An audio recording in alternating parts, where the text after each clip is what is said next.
శ్రీ గురుభ్యో నమః. హరి ఓం. అందరికీ నమస్కారం.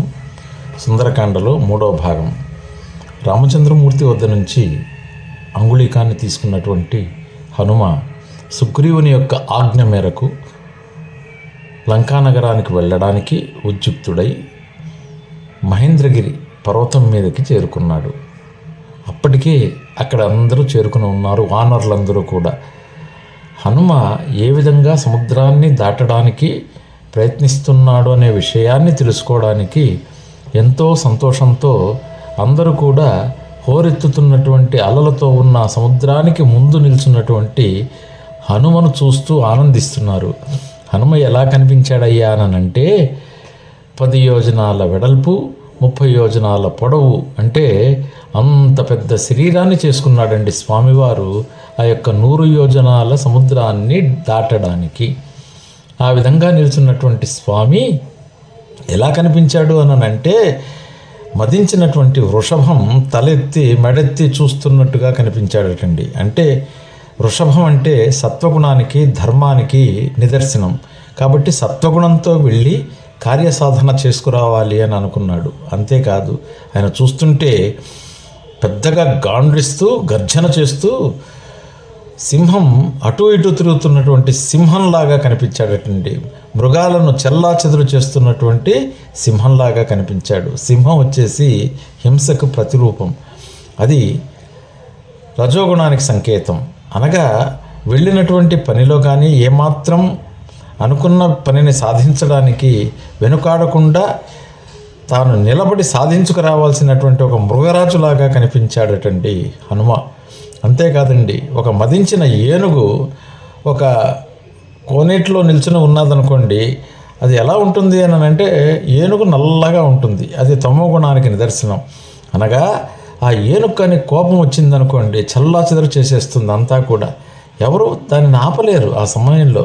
అలాగా ఆంజనేయ స్వామి వారు ఎలా కనిపించాడంటే, ఒకవేళ తమో గుణం కానీ వస్తే అశోకవనాన్ని ధ్వంసం చేయడానికైనా, తనను ఎదుర్కోవడానికి వచ్చినటువంటి రాక్షస రాజులను చంపడానికైనా, అలాగే అప్పటి పరిస్థితులను ఎటువంటివైనా ఎదుర్కోవడానికి ఒక ఏనుగులాగా కనిపించాడటండి. కాబట్టి సత్వ రజో తమో గుణాలతో కూడినటువంటి హనుమలో ఆ యొక్క గుణాలన్నింటినీ చూడగలిగారట వానరులు. ఆ విధంగా బయలుదేరడానికి నిర్ణయించుకున్న స్వామివారు మొట్టమొదటి శ్లోకం ఏంటంటే, తతో రావణ నీతాయ సీతాయా శత్రుకర్షణ ఈయేషా పథమన్వేష్టం చారణాచరితే పథి.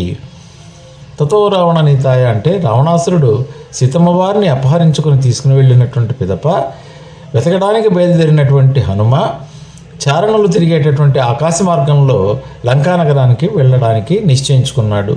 చారణులు అంటే దేవతలు, గంధర్వులు, కిన్నరులు, కింపురుషులు మొదలైన వారందరూ కూడా ఆ ప్రదేశంలో రాకపోకలు సాగిస్తుంటారట. ఆ దారిలో వెళ్ళడానికి నిర్ణయించుకున్నాడు హనుమ.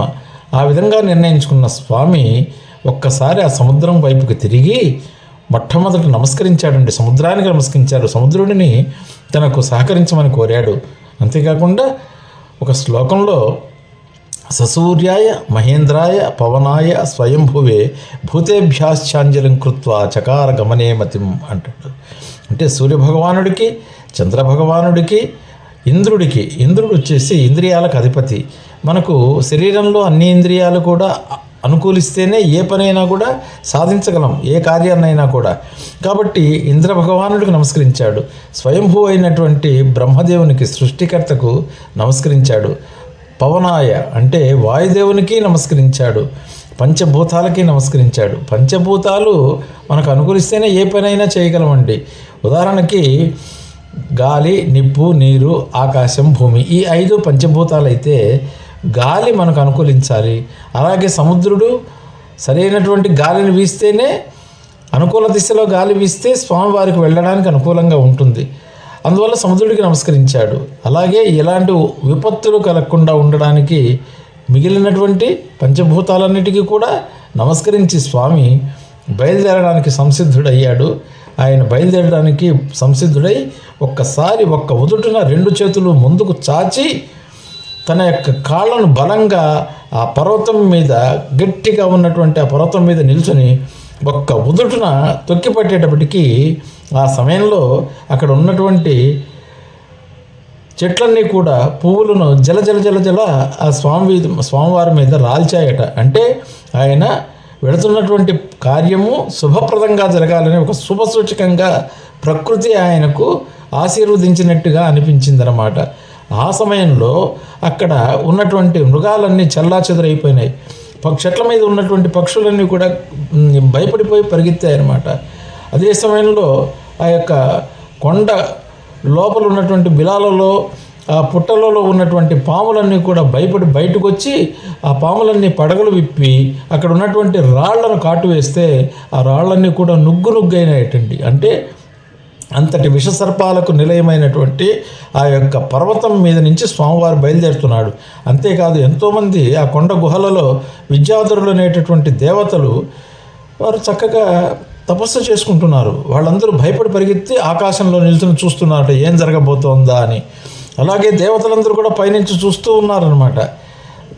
ఈ విధంగా సమయంలో బయలుదేరడానికి సంసిద్ధుడైనటువంటి ఆయన కాళ్ళతో తొక్కిపెట్టి ఒక్క ఉదుటున పైకి లేస్తే అక్కడ ఉన్నటువంటి చెట్లలో కొన్ని చెట్లు ఆయనతో పాటు బయలుదేరాయి. ఆ యొక్క ఉద్ధృతికి స్వామివారు ఏటవాలుగా అనగా బయలుదేరి ఆ సముద్రం మీద వెళుతూ ఉన్నాడు. ఆ సముద్రం మీద బయలుదేరినటువంటి స్వామివారు ఒక్కసారి ఎలా ఉన్నాడయ్యా అంటే 2 చేతులు ముందుకు చాచి తన తోకను పైకి తిప్పిపెట్టి, అనగా గరుత్మంతుడు ఒక నాగపామును పట్టుకుంటే నాగపామును తోకతో పైకి తిప్పి గుండ్రంగా వృత్తాకారంలో ఏ విధంగా చుడుతుందో ఆ విధంగా తన వాలాన్ని గుండ్రంగా చుట్టి స్వామివారు బయలుదేరాడు. ఆ యొక్క సముద్రం మీద తన నీడ అలాగే పడుతోంది నీళ్ల మీద. ఆ బయలుదేరినటువంటి హనుమ బయలుదేరి వెళుతూ ఉంటే కొన్ని వృక్షాలు బంధువులను సాగనంపడానికి వెళుతున్నటువంటి వారిలాగా ఆయనతో పాటు కొంత దూరం వచ్చి ఆ యొక్క సముద్రంలో పడిపోయినాయి. ఆ బయలుదేరే సమయంలోనే స్వామివారు ఒక ప్రతిజ్ఞ చేశారు.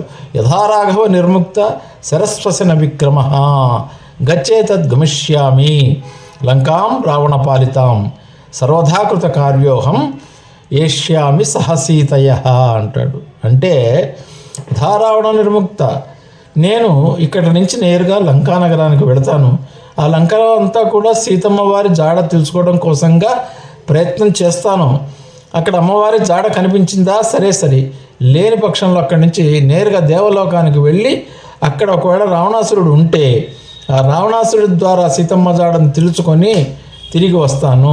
అలా కాని పక్షంలో అక్కడ కూడా అమ్మవారి జాడ తెలియకపోతే లంకను మాత్రం పెకలించి తీసుకుని వచ్చి శ్రీరామచంద్ర పాదాల చెంత ఉంచుతాను అని ఒక ప్రతిజ్ఞ చేసి, అనగా తను బయలుదేరినటువంటి స్వామివారు నేను ఎక్కడ ఆగను, నేరుగా వెళ్ళేసి ఆ వెళ్ళేది కూడా ఎలా వెళ్తానన్నాడు, శ్రీరామచంద్రుడు వదిలినటువంటి బాణంలాగా వెళతా అన్నాడు. రాముని యొక్క బాణానికి ఒక నియమం ఉన్నదండి. స్వామివారు ఏ లక్ష్యాన్ని ఛేదించమని బాణాన్ని అయితే వదిలిపెడతాడో ఆ బాణం వెళ్ళి ఆ లక్ష్యాన్ని ఛేదించి తిరిగి వచ్చి స్వామివారి యొక్క అమ్ముల పొదిలో చేరుకుంటుందట. కాబట్టి నేను కూడా రాముడు వదిలినటువంటి బాణంలాగా వెళ్ళి కార్యసిద్ధి చేసుకొని తిరిగి వస్తాను అని ఆ వానరులందరి ముందర కూడా ప్రతిజ్ఞ చేసి బయలుదేరినటువంటి హనుమ ముందుకు బయలుదేరి వెళుతూ ఉన్నాడు. ఆ వెళుతున్నటువంటి సమయంలో సముద్రుడు తనలో దాగి ఉన్నటువంటి మైనాకుడు అనేటటువంటి ఒక పర్వతాన్ని పైకి పిలిచి, మైనాకుడు ఎవరంటే హిమవంతుని యొక్క కుమారుడు, హిమపర్వతం యొక్క కుమారుడు. అప్పట్లో పర్వతాలకు రెక్కలు ఉండేవి. ఆ రెక్కలు ఉన్నందున పర్వతం ఒక చోట లేచేది, ఇంకో చోట వాలేది. అట్లా వాలుతూ ఉంటే ఆ పర్వతం కింద పడి కొన్ని జీవరాశులన్నీ మరణిస్తూ ఉన్నాయి. కాబట్టి దేవతలందరూ కలిసి అయ్యా ఎంతో జన నష్టము ప్రాణ నష్టం జరుగుతుంది, ఈ యొక్క పర్వతాలకు రెక్కలు ఉన్నందున అవి ఎగిరి వెళుతున్నాయి, కాబట్టి దీనికి మార్గం చెప్పమన్నప్పుడు ఇంద్రుడు తన వద్దనున్నటువంటి వజ్రాయుధంతో పర్వతాల యొక్క రెక్కలన్నింటినీ కూడా తుంచేశాడట. కాబట్టే ఎక్కడున్న పర్వతం అక్కడే కదలకుండా నిలబడిపోయింది. అచలం, కదలదు, చలించేది కాకుండా అచలంగా ఉండిపోయినాయి. హిమాచలము, శేషాచలము, గరుడాచలము, వృషభాచలము, ఇలా అచలము కదలకుండా ఉండిపోయింది అప్పటి నుంచి. కానీ ఈ హిమపర్వతం యొక్క కుమారుడైనటువంటి మైనాక పర్వతం చిన్న పిల్లవాడు, అతను తన యొక్క రెక్కలు తెగగొడతాడని భయంతో వాయుదేవుడిని ప్రార్థిస్తే వాయుదేవుడు ఆ చిన్న పిల్లవాడి రూపంలో ఉన్నటువంటి పర్వతమైనటువంటి మైనాకుడిని తనలో దాచుకోమని సముద్రుడిని ఆదేశించాడట. సముద్రుడు అప్పటి నుంచి పాతాళలోకానికి అడ్డుగా ఈ యొక్క మైనాకుడిని ఉంచాడు. కాబట్టి ఆయన అన్నాడు, వెళుతున్నటువంటి వారు ఎవరు? హనుమ. ఆయన ఎవరు? శ్రీరామచంద్రుని యొక్క దూత. ఆయన వెళుతున్నది ఏ కార్యమై? అమ్మవారి యొక్క దర్శనం తెలుసుకొని అమ్మవారు ఎక్కడున్నారో తెలుసుకుని రావడానికి జాడ కోసం వెళుతున్నాడు. శ్రీరామ కార్యార్థి అయి వెళ్తున్నటువంటి హనుమకు నువ్వు ఆతిథ్యం ఇవ్వాలి. కాబట్టి నువ్వు పైకి లే, కొండచర్యగా పెరుగు, సముద్రంలో నీ కొండచర్యల మీద విశ్రాంతి తీసుకొని ఆయనకు కావలసినటువంటి ఆహారాన్ని కొంత ఏర్పాటు చేసి కాసేపు సేద తీరిన పిదప ఆయన వెళ్ళడానికి అవకాశం ఇవ్వయ్యా అని చెప్పి మైనాకుడిని ఆదేశిస్తే మైనాకుడు తన యొక్క బంగారు శృంగాలతో పైకి లేచి సముద్రపు మధ్యలో ఒక కొండగా నిల్చున్నాడు. ఎందుకని? హనుమకు ఆతిథ్యం పలికి తన మీద కొంతసేపు విశ్రాంతి తీసుకోమని కోరడానికి నిర్ణయించున్నాడు ఆయన. కానీ ఎటువంటి ఆటంకాలు వస్తాయో అని కూడా ఆలోచిస్తున్నటువంటి ఆంజనేయ స్వామి వారు ఇటువంటి వస్తాయని తెలిసే ఎంత సమర్థుడైనా కూడా భగవంతుడి మీద పూర్తి విశ్వాసంతో నడుచుకోవాలండి. భగవంతుని అనుగ్రహం లేనిదే మనం ఏ పని కూడా పూర్తి చేయలేము అనేటటువంటి విషయాన్ని ఇక్కడ మనకు హనుమ తెలియజేస్తున్నాడు. కేవలం ఒక కథారూపంలో వినడమే కాదు, ఆయన వెళ్తున్నప్పుడు ఏమన్నాడు? నేను ఎక్కడ ఆగను అని అన్నాడు. ఆగను అని అంటే దాంట్లో అర్థం ఏంటి? స్వామివారు మనం కూడా ఏదైనా పని మీద వెళుతున్నామండి, మధ్యలో ఎవరో ఆపారు, వారితో ఒక అరగంట గడిపి వెళ్ళేటప్పటికి అక్కడ ఆ కార్యాలయం కాస్త క్లోజ్ చేశారనుకోండి, అప్పుడు మనం వెళ్ళినటువంటి పని కాకుండా అయిపోతుంది. కాబట్టి ఒక బ్యాంకుకు వెళుతున్నా, ఒక ఆఫీస్కి వెళుతున్నా, ఒక ఇంటర్వ్యూకి వెళుతున్నా, ఒక పరీక్షకు వెళుతున్నా మనం కూడా చేయాల్సింది ఏంటంటే మన లక్ష్యం వాటికి అటెండ్ అవ్వడం. కాబట్టి వెళ్తున్నటువంటి వాళ్ళము మధ్యలో ఎవరైనా కాస్త మా ఇంటికి రండి కాసేపు, లేదంటే కాఫీ తాగి వెళ్ళండి అన్నప్పుడు వారితో పాటు సంభాషించడానికి మనము మొగ్గు చూపకూడదు. ఎందుకనంటే మనం రాయాల్సినటువంటి పరీక్షను పోగొట్టుకునే అవకాశం ఉంది. ఇంటర్వ్యూకి టైం అయిపోతుంది, బ్యాంకుకు టైం అయిపోతుంది. కాబట్టి దానివల్ల కార్యం చెడిపోతుంది. ఆంజనేయ స్వామి వారు మనకి ఇక్కడ తెలియజేసిన విషయం ఏంటంటే, మనం ఏ పని మీద అయితే వెళుతున్నామో ఆ పని మీదనే దృష్టి పెట్టి ఆ పనిని పూర్తి చేసుకుని తిరిగి వచ్చే వరకు మన మనస్సుని వేరే చోట్లకు వెళ్ళడానికి అనుమతించకూడదు, బుద్ధితో ప్రవర్తించాలనేటటువంటి విషయాన్ని ఇక్కడ మనకు ఆంజనేయ స్వామి వారు తెలియజేశారు. ఆ బయలుదేరి వస్తున్నటువంటి స్వామి ఒక్కసారి చూశాడు, అక్కడ తనకి అడ్డుగా ఏదో నిలబడున్నది అని అనుకున్నాడు. ఆ అడ్డుగా నిలబడినటువంటిది ఏంటా అని ఆలోచించి దగ్గరకు వచ్చేటప్పటికి ఒక పర్వతం అయ్యేటప్పటికి అడ్డుగా నిలబడ్డాడని తన యొక్క కుడి భుజంతో ఆ యొక్క పర్వతాన్ని ఒక్కసారి ఢీకొన్నాడండి.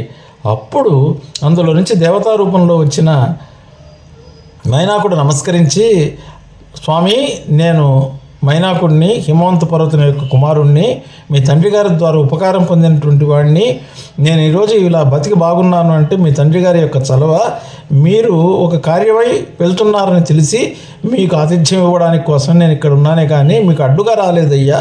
కాసేపు నా మీద విశ్రమించి నేను ఇచ్చేటటువంటి ఆతిథ్యాన్ని స్వీకరించి వెళ్ళమని మైనాకుడు కోరినప్పుడు ఆంజనేయ స్వామి వారు ఆయన భుజం తట్టి, నాయన నేను ప్రతిజ్ఞ చేసి బయలుదేరాను, నేను వెళుతున్నాను ఒక పని నిమిత్తమై, కాబట్టి పని పూర్తయ్యే వరకు నేను ఎక్కడ ఆగను అని ఆయన భుజం తట్టి స్వామివారు ముందుకు సాగారు.